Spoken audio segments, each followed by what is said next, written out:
tenemos esta que es de un anónimo. ¿Cuál es la diferencia de un ujier, diácono o diaconisa? Según la respuesta, la mujer no puede tener un cargo de estos dentro de la iglesia, y si fuera así, ¿en qué puede servir? Para no cansar a nuestro hermano con respuestas que ya hemos dado aquí en el programa, estamos por subir la pregunta del programa donde respondimos si hay o no diaconisas en la Biblia. Y ya aclaramos que una diaconisa en la Biblia, al comparar este ministerio de diácono ante una diaconisa, no es el equivalente femenino, sino más bien vimos las posibles interpretaciones de diaconisa, y una de ellas fue servidora, la otra fue esposa de un diácono. Así que en la pregunta yo eliminaría la explicación de qué es una diaconisa, por lo tanto explicaría qué diferencia hay entre un diácono y un ujier. Los diáconos son aquellos que fueron establecidos por primera vez en Hechos capítulo 6 con el propósito de servir a la congregación. Los apóstoles instituyeron este ministerio debido a que ellos no contaban con el tiempo para poder atender todas las necesidades de la iglesia. No existía una iglesia estructurada como la que hoy conocemos. E incluso cuando usamos la palabra iglesia, que quiere decir los llamados fuera, eclesia, la palabra griega, esta palabra no tiene la connotación que hoy tienen nuestras iglesias. Nuestras iglesias ahora, cuando pensamos aún en el cuerpo místico de Cristo y no tanto en el templo, la construcción, si hablamos de una iglesia como los congregantes, los miembros, las personas que forman parte de esa comunidad, no estaban en el contexto que ahora estamos nosotros. Ellos no tenían un púlpito, ellos no tenían un ministerio de coro, ellos no tenían un tesorero.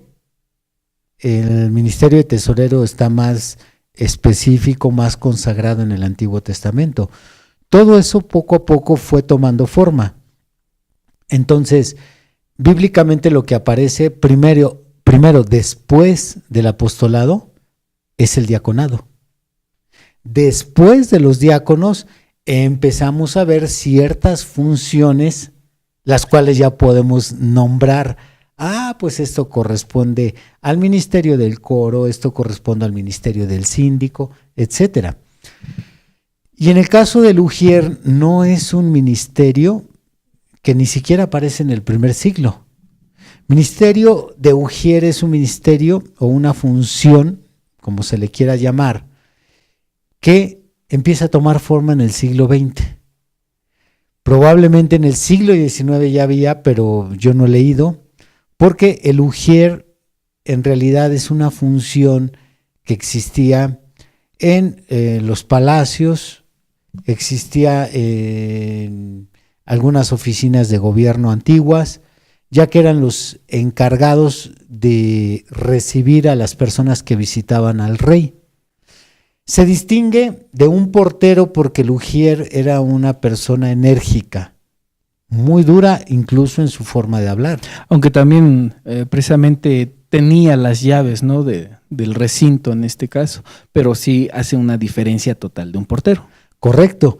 Y este ujier era el filtro para aquellos que iban a llegar al rey.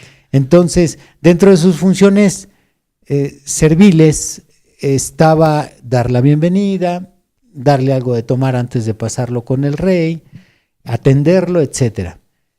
De ahí se toma prestado el concepto de ujier para las personas que ocupamos en las iglesias cristianas, para recibir a las personas nuevas o para recibir a la misma congregación. Entonces, cuando comparamos a un ujier, es un portero, un recibidor, un recepcionista. Un ayudante.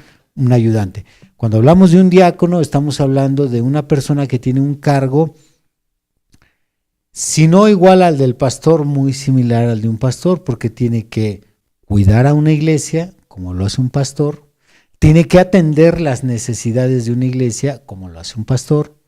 Por lo tanto, en el caso de un diácono se requiere una preparación espiritual, una preparación escritural, tiene que tener un conocimiento sobre las escrituras amplio, a diferencia del ujier, que solamente se encarga de recibir, dar la bienvenida y despedir. Muy bien, apologista. Vamos a dar por terminada esta pregunta.